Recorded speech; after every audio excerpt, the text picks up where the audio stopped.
ਅਸਲਾਮੁਅਲੈਕਮ ਜੀ। ਲੋ ਜੀ, ਤੁਹਾਨੂੰ ਇੱਕ ਐਸੇ ਬਜ਼ੁਰਗਾਂ ਨਾਲ ਮਿਲਾਨੇ ਆ ਕਿ ਜਿਹੜੇ ਤੁਸੀਂ ਸੋਚ ਵੀ ਨਹੀਂ ਸਕਦੇ ਕਿ ਇਹਨਾਂ ਕੋਲ ਇੰਨਾ ਇਲਮ ਆਇਆ ਕਿੱਥੋਂ ਹੈ। ਜ਼ਮੀਨੋ ਅਸਮਾਨ, ਸੂਰਜ, ਚੰਨ, ਮਸ਼ਰਕ, ਮਗਰਬ, ਬੇਸ਼ੁਮਾਰ ਦੁਨੀਆ ਕਿਸ ਤਰ੍ਹਾਂ ਚੱਲ ਰਹੀ ਹੈ, ਕਿਸ ਤਰ੍ਹਾਂ ਰਹਿ ਰਹੀ ਹੈ। ਔਰ ਦੇਖਣ ਦੇ ਵਿੱਚ ਤੁਸੀਂ ਦੇਖੋਗੇ ਕਿ ਵੀ ਬਿਲਕੁਲ ਸਾਦੇ ਜਿਹੇ ਲੋਕ, ਔਰ ਅੱਲਾਹ ਤਾਲਾ ਦੀ ਸਪੈਸ਼ਲ ਕਿਸਮ ਦੀ ਕਰਮ ਨਵਾਜ਼ੀ ਕਿ ਇਤਨਾ ਇਲਮ ਅੱਲਾਹ ਤਾਲਾ ਨੇ ਉਹਨਾਂ ਦੇ ਦਿਮਾਗ ਦੇ ਵਿੱਚ ਕਿ ਹਰ ਕਿਸਮ ਦੇ ਤੁਹਾਡੇ ਸਵਾਲਾਂ ਦਾ ਇਹਦੇ ਵਿੱਚੋਂ ਜਵਾਬ ਲੱਭ ਜਾਏਗਾ। ਕਿ ਕੋਈ ਤੁਸੀਂ 100 ਸਾਲ ਪਹਿਲਾਂ, 50 ਸਾਲ, ਜੋ ਵੀ ਤੁਸੀਂ ਸੋਚ ਰਹੇ ਹੋ, ਸਾਰਾ ਇਹਨਾਂ ਬਜ਼ੁਰਗਾਂ ਕੋਲੋਂ ਤੁਹਾਨੂੰ ਇਲਮ ਹਾਸਲ ਹੋ ਜਾਏਗਾ ਕਿ ਤੁਸੀਂ ਇਹਨਾਂ ਦੀ ਗੱਲ ਸੁਣੋਗੇ ਤੇ ਤੁਹਾਨੂੰ ਯਕੀਨ ਨਹੀਂ ਆਉਣ ਲਿਆ। ਅੱਲਾਹ ਤਾਲਾ ਨੇ ਕੰਪਿਊਟਰ ਤੋਂ ਵੀ ਜ਼ਿਆਦਾ ਦਿਮਾਗ ਰੱਖਣ ਵਾਲਾ, ਮੇਰਾ ਤਜਰਬਾ ਇਹ ਕਹਿੰਦਾ ਕਿ ਵੀ ਸ਼ਾਇਦ ਇੰਨੀਆਂ ਗੱਲਾਂ ਤੁਹਾਨੂੰ ਗੂਗਲ ਵੀ ਨਾ ਦੱਸੇ ਕਿ ਜਿੰਨੀਆਂ ਗੱਲਾਂ ਇਹ ਬਜ਼ੁਰਗ ਤੁਹਾਨੂੰ ਦੱਸ ਸਕਦੇ ਨੇ। ਗੂਗਲ ਇਹਨਾਂ ਦੇ ਸਾਹਮਣੇ ਫੇਲ ਹੋ ਚੁੱਕਿਆ ਕਿ ਮੈਂ ਕਹਿੰਦਾ ਵੀ ਇਹਨਾਂ ਨੂੰ ਅੱਲਾਹ ਤਾਲਾ ਕਰਵਟ ਕਰਵਟ ਕਹਿ ਸਕਦੇ ਹੋ ਕਿ ਵੀ ਜ਼ਿੰਦਗੀ ਦੇ ਵਿੱਚ ਹਰ ਕਿਸਮ ਦੀ ਉਹ ਸਹੂਲਤਾਂ ਔਰ ਉਹ ਨਿਯਮਤਾਂ ਤੋਂ ਨਵਾਜ਼ੇ ਕਿ ਜਿਹੜੀਆਂ ਇਹਨਾਂ ਦੇ ਵਹਿਮੋ ਗੁਮਾਨ 'ਚ ਵੀ ਨਹੀਂ। ਜਿਸ ਤਰ੍ਹਾਂ ਕਿ ਇਹਨਾਂ ਨੇ ਗੱਲ ਦੱਸੀ ਹੈ ਤੇ ਸਾਡੀਆਂ ਦੁਆਵਾਂ ਇਹਨਾਂ ਦੇ ਨਾਲ ਨੇ। ਤੁਸੀਂ ਵੀ ਸੁਣੋ ਔਰ ਇਹਦੇ ਤੋਂ ਫਾਇਦਾ ਚੁੱਕੋ, ਇਲਮ ਹਾਸਲ ਕਰੋ। ਬਿਸਮਿल्लाहिर्रहमानिर्रहीम। सर साढ़े पाकिस्तान के 136 जिले आ, 49,000 ਚੱਕਾ, 87,000 ਮੋਗੇ आ, 7,91,094 ਮਰਬਾ ਮੀਲ ਪਾਕਿस्तान का रकबा, 18.5 ਕਰੋੜ ਆਵਾਮ ਆ ਪਾਕਿस्तान की 2002 की मरदमशुमारी के मुताबिक इस वे 24 ਕਰੋੜ आ। पूरी जमीन से 70 अरब इंसान आ, 1,40 ਕਰੋੜ मुसलमान आ, बाकी गैर मुसलम आ। 2,70,000 इंसान पैदा होंदा 24 घंटे। पूरी जमीन से 1,80,000 मरदा पूरी जमीन से 24 घंटिया। पूरी जमीन का रकबा 36 ਕਰੋੜ मुरबा किलोमीटर आ। समुद्र का रकबा 1 अरब 37 ਕਰੋੜ मुरबा किलोमीटर आ। 72% समुद्र आ, 28% जमीन आ। समुद्र के दुनिया सब तो डूंगी तय मारिया ना खड़दी गहराई कहते 11,000 मीटर डूंगी आ। दुनिया की सब तो चोटी है माउंट एवरेस्ट, 8,848 मीटर उची चोटी आ। दूए नंबर से केटू 8,611 मीटर उची चोटी आ। सूरज जमीन तो 9 ਕਰੋੜ 30 ਲੱਖ मील दूर आ। चंद 2,39,000 मील दूर आ। सूरज की रोशनी जमीन चढ़ने में 8 मिनट 20 सेकंड लगते हैं। रोशनी रफ्तार 2,99,000 किलोमीटर फी सेकंड आ। 1,86,000 मील आ ਜਿਹੜੇ ਅੱਗੇ ਮੀਲ ਹੁੰਦੇ ਸੀ। सूरज की हीट 6,000 दर्जा हरारत आ। 100 दर्जा हरारत होता पानी उबल जाता। सूरज की हीट 6,000 दर्जा हरारत आ। साडे मुल्क का जज्बा इन्ना दुनिया की कोई भी कुव्वत पाकिस्तान का मुकाबला नहीं कर सकती जे असी गद्दारी ना करिए। सन 65 हिंदुस्तान को 600 टैंक की सड़क एक भी है नहीं सी मुकाबला करने नूं। अयूब की हुकूमत सी। हिंदुस्तान ने सियालकोट के महाज से टैंक खड़े करते इन्ना ललकारा मारिया, ओ मुसलमानों तकड़े हो जाओ, 24 घंटे के अंदर अंदर थोड़े से कब्जा करना। अयूब कहता है साढ़े को कख नहीं, पर गल एक असीं कुर्बानी भी देण जाणदे आ। मेरे पिछे बंब बनो, मैं टैंकां थल्ले बनना। साडे गाजी कहते तुसीं क्यों बनांगे, असीं बनांगे। हिंदुस्तान ने किसी पुछे दसे तो बगैर ही सियालकोट के महाज तो टैंक चलाने शुरू करते। साडे गाजी बंब बन के टैंकां थल्ले जा बड़े। या 100 तो ज्यादा टैंक बर्बाद हो गए, इंडिया पिछे नूं भज पिया। उन्हें कहा टैंक तो 600 ही आ, मुसलमाना हुणी लै जाना इन्ना जज्बा। इस वेले असीं करदे की आ हेरा फेरी। दुनिया का मशहूर चावल आ पाकिस्तान का, जिस असीं फक पाई जाने या टोटा पाई जाने। इंडिया ठप्पा लगता बिकता नहीं तो नहीं बिकता।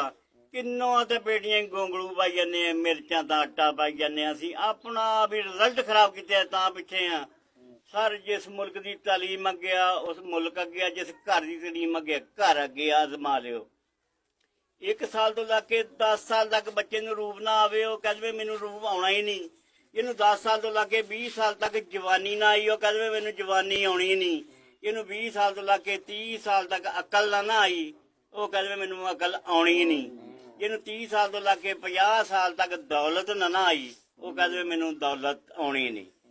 दुनिया का खूबसूरत शहर पेरिस आ, फ्रांस का हसीन तरीन शहर काहिरा मिस्र का, जिथे दुनिया बहुत ही हसीन तरीन आ। मस्जिद का शहर इस्तांबुल तुर्की का, इमारतों का शहर न्यूयॉर्क अमेरिका का, बजुर्गों का शहर पाकिस्तान मुल्तान। पहले अंग्रेज़ों ने मीनार बनाया सी जर्मन दे विच 900 फुट उच्चा। उस तो बाद अमेरिका ने पेरिस स्टेट बिल्डिंग बनाती 102 मंजिला 1200 फुट उच्ची। उन्हें कहा तो उत्ते नहीं कोई बना सकते हो, तो उत्ते मलेशिया ने 451 मीटर उच्ची बिल्डिंग बनाती तकरीबन 1400 फुट। उस तो बाद दुबई दे विच 835 मीटर उच्ची बिल्डिंग आ बुर्जे खलीफा। ਚੀਨ ਦੀ ਇੱਕ ਦੀਵਾਰ ਆ ਜਿਹੜੀ ਖਲਾ ਦੇ ਵਿੱਚ ਦਿਖਦੀ ਆ, ਹੋਰ ਦੁਨੀਆ ਦੀ ਕੋਈ ਚੀਜ਼ ਨਹੀਂ ਖਲਾ ਦੇ ਵਿੱਚ ਦਿਖਦੀ, ਉਹਨੂੰ ਕਹਿੰਦੇ ਦੀਵਾਰੇ ਚੀਨ। ਸਾਡੇ ਮੁਲਕ ਦੇ ਵਿੱਚ 1.5% ਲੋਕ ਆ ਜਿਨ੍ਹਾਂ ਕੋਲ ਪੈਸਾ, ਅਰਬਾਂ ਰੁਪਈਆ ਕੋਈ ਘੰਟੇ 'ਚ ਹਰ ਚੀਜ਼ ਜ਼ਬਤ ਕਰ ਲੈਂਦੇ ਆ। 8.5% ਲੋਕ ਖੁਸ਼ਹਾਲੀ ਨਾਲ ਆਪਣਾ ਅਖਰਾਜਾਤ ਪੂਰਾ ਕਰ ਸਕਦੇ ਆ। 90% ਲੋਕ ਗਰੀਬ ਆ। ਉਹਦੇ ਵਿੱਚੋਂ 40% ਲੋਕ ਆਧਾਰੀ ਸੁਧਾਰੀ, ਕਿਤੇ ਖਾਦ ਖਿੱਚ ਲਏ, ਕਿਤੇ ਸਪਰੇਅ ਖਿੱਚ ਲਈ, ਆਧਾਰੀ ਸੁਧਾਰੀ ਲੈ ਕੇ ਪਾਉਣੇ ਵਾਲੇ।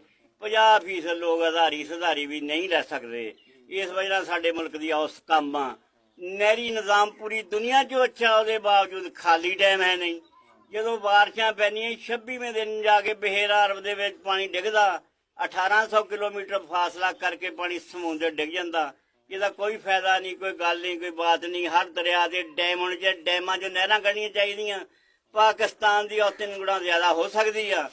ਸਾਡੇ ਪਾਕਿਸਤਾਨ ਦੇ ਵਿੱਚ ਛੋਟੇ ਬੜੇ 18 ਡੈਮ ਆ, ਹਿੰਦੁਸਤਾਨ ਦੇ ਵਿੱਚ 4000 ਡੈਮ ਆ, ਅਮਰੀਕਾ 'ਚ 8100 ਡੈਮ ਆ, ਚਾਈਨਾ 'ਚ 19000 ਡੈਮ ਆ। ਚਾਈਨਾ ਕਹਿ ਰਿਹਾ ਪਾਕਿਸਤਾਨ ਦੇ ਵਿੱਚ 50000 ਮੈਗਾਵਾਟ ਬਿਜਲੀ ਪੈਦਾ ਹੋ ਸਕਦੀ ਹੈ। ਢਲਾਨ ਜਗ੍ਹਾ ਜਿੱਥੇ 8000 ਮੈਗਾਵਾਟ ਬਿਜਲੀ ਪੈਦਾ ਹੁੰਦੀ ਆ, 16000 ਮੈਗਾਵਾਟ ਦਾ ਖਰਚਾ ਪਾਕਿਸਤਾਨ ਦਾ। ਉਹ ਚੋਂ ਵੀ 3500 ਮੈਗਾਵਾਟ ਬਿਜਲੀ ਬੰਦ ਕਰ ਦਿੰਦੇ ਆ, ਜੇ ਬਿੱਲ ਦੇ ਛੱਡ ਦਿੰਦੇ ਨੇ ਤੇ ਬੰਦ ਕਰ ਦਿੰਦੇ ਆ। ਸਾਡੇ ਮੁਲਕ ਦਾ ਤੰਦ ਨਹੀਂ, ਤਾਣੀ ਵਿਗੜੀ ਸੀ ਤਾਂ ਪਿੱਛੇ ਆ। 2 ਅਰਬ ਦੀ ਰੋਜ਼ਾਨਾ ਰਿਸ਼ਵਤ ਪਾਕਿਸਤਾਨ ਜਿਹੜੀ ਖਾ ਹੁੰਦੀ ਆ। 3 ਅਰਬ ਮੋਬਾਈਲ ਦਾ ਖਰਚਾ, ਜਿਸ ਤੋਂ 70% ਗੱਲਾਂ ਗਲਤ ਆ, 30% ਕਾਰਾਮੰਦ ਆ ਜਿਹੜੀਆਂ ਮੋਬਾਈਲ ਦੇ ਵਿੱਚ ਹੋ ਰਹੀਆਂ। ਉਹ ਸਾਡੀ ਜ਼ਰਾਇਤ ਇੰਨੀ ਕਮਜ਼ੋਰ ਆ, ਜਿਹੜਾ ਇੰਤਹਾ ਕੋਈ ਨਹੀਂ। 17800 ਪੌਦਾ ਹੁੰਦਾ 1 ਏਕੜ 'ਚ ਨਰਮੇ ਦਾ। 1 ਫੁੱਟ ਇੱਕ ਪਾਸੇ ਨੂੰ, 2.25 ਫੁੱਟ ਇੱਕ ਪਾਸੇ ਨੂੰ। ਇੱਕ ਸਟਾਂਗ ਵੀ ਇੱਕ ਬੂਟੇ ਦੀ ਕਪਾਹ ਹੋਈ ਤਾਂ 32 ਮਣ ਐਵਰੇਜ ਬਣਦੀ ਆ। ਸਾਡੇ ਮੁਲਕ ਦੀ 12.5 ਮਣ, ਆਸਟ੍ਰੇਲੀਆ 65 ਮਣ ਆ। ਉਸ ਤੋਂ ਬਾਅਦ ਅਸੀਂ ਮਕਈ ਬੀਜਦੇ ਆ। 24000 ਪੌਦਾ ਹੁੰਦਾ 1 ਏਕੜ 'ਚ ਮਕਈ ਦਾ। 9 ਇੰਚ ਇੱਕ ਪਾਸੇ ਨੂੰ, 2.25 ਫੁੱਟ ਇੱਕ ਪਾਸੇ ਨੂੰ। ਸਾਡੇ ਮੁਲਕ ਦੀ ਔਸਤ 18 ਮਣ ਆ, ਥਾਈਲੈਂਡ 150 ਮਣ ਆ। ਸਾਡੇ ਮੁਲਕ 150 ਮਣ ਵੀ ਕੱਢਣੇ ਵਾਲੇ ਹੈਗੇ, 7 ਮਣ ਵੀ ਕੱਢਣੇ ਵਾਲੇ ਹੈਗੇ ਆ। ਸਾਡੀ ਕੁੱਲ ਔਸਤ ਬਣਾ ਕੇ 18 ਮਣ ਆ। ਉਸ ਤੋਂ ਬਾਅਦ ਅਸੀਂ ਕਮਾਦ ਬੀਜਦੇ ਆ। 70000 ਸਮੇਂ ਪਾਉਨੇ 1 ਏਕੜ 'ਚ, ਜਿਹੜੀਆਂ ਤੁਸੀਂ ਅੱਖਾਂ ਪਾਉਨੇ ਆ। ਸਾਡੇ ਮੁਲਕ ਦੀ ਔਸਤ 480 ਮਣ ਫੀ ਏਕੜ ਆ। ਇੰਡੀਆ 1100 ਮਣ ਫੀ ਏਕੜ ਆ। ਕਿਊਬਾ ਮੁਲਕ ਦੀ 3000 ਮਣ ਫੀ ਏਕੜ ਆ। ਉਸ ਤੋਂ ਬਾਅਦ ਅਸੀਂ ਚਾਵਲ ਬੀਜਦੇ ਆ। 80000 ਚਾਵਲ ਲਾਉਣੇ ਆ, ਜਿਹੜੇ 1 ਏਕੜ 'ਚ ਅਸੀਂ ਲਾਉਨੇ ਆ। ਸਾਡੇ ਮੁਲਕ ਦੀ ਐਵਰੇਜ ਆ 45 ਮਣ, ਬਰਾਜ਼ੀਲ ਆ 150 ਮਣ। ਫਿਰ ਉਸ ਤੋਂ ਬਾਅਦ ਅਸੀਂ ਗੰਦਮ ਬੀਜਦੇ ਆ। 5 ਲੱਖ ਪੌਦਾ ਹੁੰਦਾ 1 ਏਕੜ 'ਚ ਗੰਦਮ ਦਾ। 20 ਲੱਖ ਸਿੱਟਾ ਹੁੰਦਾ 1 ਏਕੜ 'ਚ ਗੰਦਮ ਦਾ। ਤਕਰੀਬਨ 8 ਕਰੋੜ ਦਾਣਾ ਹੁੰਦਾ 1 ਏਕੜ 'ਚ ਗੰਦਮ ਦਾ, ਜਿਹੜੀ ਅਸੀਂ ਗੰਦਮ ਬੀਜਦੇ ਆ। ਸਾਡੇ ਮੁਲਕ ਦੇ ਵਿੱਚ 4 ਕਰੋੜ 40 ਲੱਖ ਏਕੜ ਜਿੱਥੇ ਕਣਕ ਬੋਈ ਜਾਂਦੀ ਆ। 2 ਕਰੋੜ 20 ਲੱਖ ਏਕੜ ਪਾਕਿਸਤਾਨ ਦਾ ਨਹਿਰੀ ਨਿਜ਼ਾਮ ਆ। 2 ਕਰੋੜ 20 ਲੱਖ ਏਕੜ ਪਾਕਿਸਤਾਨ ਦਾ ਬਰਾਨੀ ਇਲਾਕਾ, ਜੇ ਟਿੱਬਿਆਂ ਦੇ ਬੋਈ ਜਾਂਦੀ ਆ। ਸਾਡੀ ਕੁੱਲ ਔਸਤ ਬਣਾ ਕੇ 21 ਮਾਣਾ, ਫਰਾਂਸ 52 ਮਾਣਾ। ਜ਼ਮੀਨ ਤੇ 7 ਬਰਰੇ ਆਜ਼ਮ, ਅਸੀਂ ਬਰਰੇ ਆਜ਼ਮ ਏਸ਼ੀਆ ਦੇ ਵਿੱਚ ਰਹਿੰਦੇ ਆ। ਏਸ਼ੀਆ ਦੁਨੀਆ ਦਾ ਨਿਸਫ ਹਿੱਸਾ, ਉਹ ਤੋਂ ਛੋਟਾ ਬਰਰੇ ਆਜ਼ਮ ਅੰਟਾਰਕਟਿਕਾ ਜੀ ਪੂਰੇ ਜੀ ਬਰਫ਼ ਜੰਮੀ ਆ। ਖਾਨ ਖਾਸ ਦਾ ਜ਼ਮੀਨ ਦਾ ਦਰਜਾ ਹਰਾਰਤ ਵੱਧ ਜਾਵੇ, ਜਿਹੜੇ ਸਮੁੰਦਰ ਦੇ ਨਜ਼ਦੀਕ ਸ਼ਹਿਰ ਆ ਸਾਰੇ ਗਰਕ ਹੋ ਜਾਣਗੇ। ਜਿੱਦਾਂ ਸਾਡਾ ਸ਼ਹਿਰ ਕਰਾਚੀ ਆ। ਉਹ ਤੋਂ ਛੋਟਾ ਬਰਰੇ ਆਜ਼ਮ ਯੂਰਪ ਆ। ਉਹ ਤੋਂ ਛੋਟਾ ਬਰਰੇ ਆਜ਼ਮ ਅਫਰੀਕਾ। ਉਹ ਤੋਂ ਛੋਟਾ ਬਰਰੇ ਆਜ਼ਮ ਆਸਟ੍ਰੇਲੀਆ। ਉਹ ਤੋਂ ਛੋਟਾ ਬਰਰੇ ਆਜ਼ਮ ਜਨੂਬੀ ਅਮਰੀਕਾ, ਬਰਰੇ ਆਜ਼ਮ ਸ਼ਮਾਲੀ ਅਮਰੀਕਾ। ਜ਼ਮੀਨ ਤੇ ਇਹੋ ਜਿਹੀ ਜਗ੍ਹਾ ਜਿੱਥੇ 6 ਮਹੀਨੇ ਦਿਨ ਆ, 6 ਮਹੀਨੇ ਰਾਤ ਆ। ਇਹੋ ਜਿਹੀ ਜਗ੍ਹਾ ਜਿੱਥੇ ਦਿਨੇ ਦਿਨ ਆ, ਇਹੋ ਜਿਹੀ ਜਗ੍ਹਾ ਜਿੱਥੇ ਰਾਤ ਹੀ ਰਾਤ ਆ। ਉਹਦਾ ਨਾਂ ਹੈਗਾ ਖਤੇ ਜੱਦੀ, ਖਤੇ ਸੁਲਤਾਨ, ਖਤੇ ਇਸਤਵਾ। ਬਰਰੇ ਆਜ਼ਮ ਅਫਰੀਕਾ ਹੀ ਸ਼ਵਾਵਾਂ ਨਗਦੀਆਂ, ਮੁਲਕ ਨਾਰਵੇ ਵਗੈਰਾ। ਸਮੁੰਦਰ ਦੇ 11 ਹਿੱਸੇ ਆ। ਪਹਿਲੇ ਹਿੱਸੇ ਦਾ ਨਾਂ ਹੈਗਾ ਬਹਿਰੁਲ ਕਾਹਿਲ, ਜਿੱਥੋਂ ਸਮੁੰਦਰ ਚੱਲਦਾ। ਉਹਦੇ ਨਾਲ ਰੂਸ ਦਾ ਹਿੱਸਾ ਨੂੰ ਕਹਿੰਦਾ ਬਹਿਰਾਏ ਅਸਬਤ। ਦੁਨੀਆ ਦਾ ਜਦੀਦ ਤਰੀਨ ਬੈਰੀ ਬੇੜਾ ਖੜਾ, ਅਮਰੀਕਾ ਕੋ ਵੀ ਉਹਦੇ ਮੁਕਾਬਲੇ ਨਹੀਂ ਬਣ ਸਕਿਆ। ਉਹਦੇ ਵਿੱਚੇ ਜਹਾਜ਼ ਚੜ੍ਹਦੇ, ਵਿੱਚੇ ਉਤਰਦੇ ਆ। ਉਹਦੇ ਨਾਲ ਆ ਬਹਿਰਾ ਹਿੰਦ। ਆਪਾਂ ਬਹਿਰਾ ਹਿੰਦ ਦੇ ਵਿੱਚ ਰਹਿੰਦੇ ਆ। ਆਪਣੇ ਤੋਂ ਅੱਗੇ ਬਹਿਰਾ ਅਰਬ, ਉੱਤੇ ਅੱਗੇ ਬਹਿਰਾ ਅਹਿਮਰ, ਉੱਤੇ ਅੱਗੇ ਬਹਿਰਾ ਤਰਫਾਰਕਰ, ਉੱਤੇ ਅੱਗੇ ਬਹਿਰਾ ਓਕਿਆਨੂਸ, ਉੱਤੇ ਅੱਗੇ ਬਹਿਰਾ ਰੂਮ, ਉੱਤੇ ਅੱਗੇ ਬਹਿਰਾ ਮੁੰਜਮਦ ਸ਼ਮਾਲੀ, ਬਹਿਰਾ ਮੁੰਜਮਦ ਜਨੂਬੀ। ਉਸ ਤੋਂ ਬਾਅਦ ਮੈਨੂੰ ਸ਼ੇਰ ਯਾਦ ਆ ਗਿਆ, सच्चाई मिट नहीं सकती बनावट के असूलों से, खुशबू कभी आ नहीं सकती कागज के फूलों से। उस तो बाद नज़म, पाकिस्तान हमारा है अब इस पर ध्यान हमारा, मकसद है हरान हमारा बल्कि है ईमान हमारा।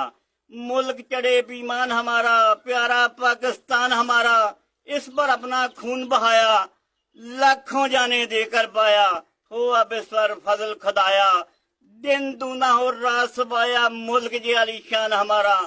कहते हैं मस्ताने हैं हम, हाँ इसके दीवाने हैं हम, शमे हैं परवाने हैं हम, दिल में अपने ठाने हैं हम, तन मन धन कुर्बान हमारा है अगर आराम करे हम, मेहनत सुबह हो शाम करे हम, जग में पैदा नाम करे हम, बस है ये पीमान हमारा, ऐब से बिल्कुल पाको दामन, सब दुनिया में नाम हो रोशन, मील किसी से हो जान मन, जानी हो कोई दोस्त के दुश्मन, सब पर हो अरमान हमारा, पाकिस्तान पाइंदाबाद।